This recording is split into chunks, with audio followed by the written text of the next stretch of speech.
Well, we're not hearing in spoken word that there are concerns or tensions, but we certainly have seen some differences between this time when Israel is accused of bombing inside of Syria and back in January, the first time this year when Israel was accused by U.S. sources of bombing inside of Syria. Back then, there was no real movement here.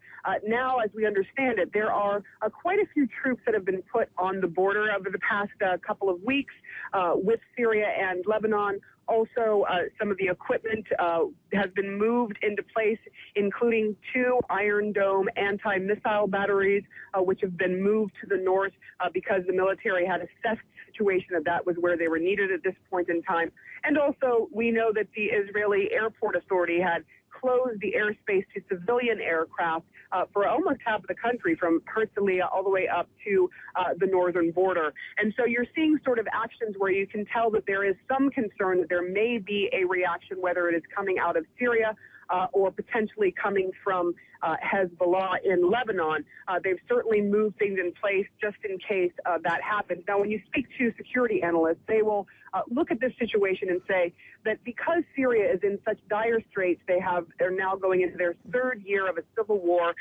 The regime has been hit so hard that doing an open war with another country just does not seem likely or even possible.